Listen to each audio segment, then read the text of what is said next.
In Ukraine, we have seen a multi-access attack over the course of the last week or so, last few days. We believe there is no change in Russia's unlawful, violent and aggressive intent in Ukraine.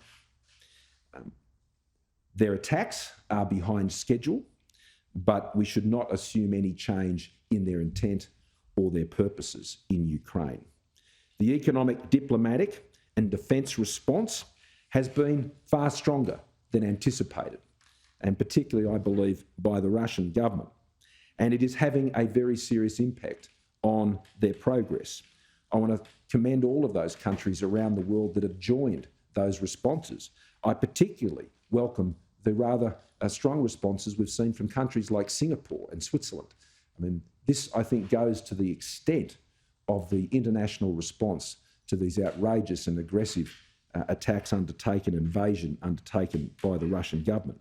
And every day that resistance continues, every day that we impose a cost on the Russian government and all those who support them in their unlawful acts, makes it even harder for Russia to continue to pursue their objectives in Ukraine.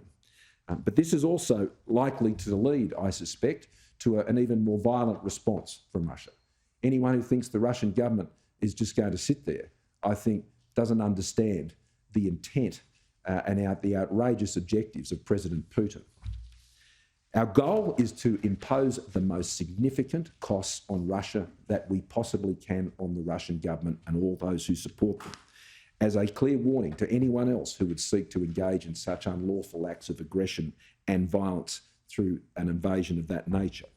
So today, to further increase the support we're providing to Ukraine and to the NATO and all the members of NATO, we will be answering the call from President Zelensky.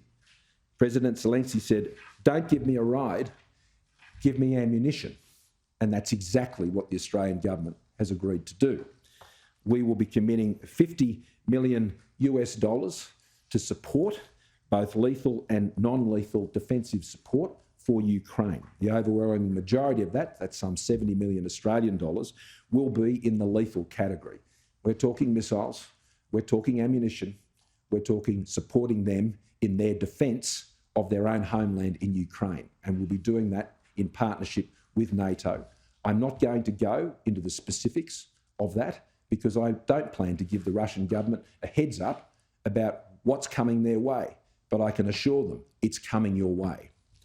In addition to that, we will be acting to provide humanitarian support, an initial contribution of some $25 million. We're providing in humanitarian support, that's some $35 million Australian, to international organisations to support their efforts with shelter, food, medical care, water and education support. This will be our opening contribution. We expect that over time there will be further requests and we'll be addressing those as time goes on and the needs that are there are better understood. There are some 500,000 Ukrainians that have fled their homeland. There's 160,000 on our most recent reports that I have available of internally displaced people. We have already processed all of the outstanding applications for visas to Australia, and they've all been given visas of one shape, one form or another. In addition, we're receiving around 100 applications a day, which are being processed as the top priority. They're visa applications across the entire migration program. So they're for temporary visas on skills, they're for education visas, they're for family reunion visas, and they're getting the stamp. And they'll be able to come to Australia.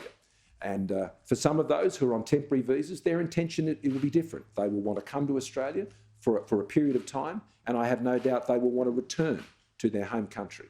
We are also preparing options to support the broader humanitarian effort to have programs like we had for the Kosovars some years ago. We should not make the mistake thinking that every person who is seeking to leave Ukraine does not want to return to their home country. I have no doubt hundreds of thousands, if not more, will want to return to their home country. That's where their family is, that's where their lives are. And we want to ensure that those things are not taken from them. And so where we are able to provide that temporary refuge, then we will be seeking to do just that with many other countries around the world.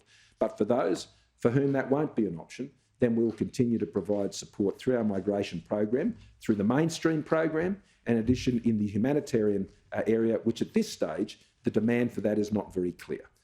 But we will address that in partnership with other agencies when we get to that point. And if that requires supplementing our existing program, just like with the Afghanistan program we're currently working on, then we will.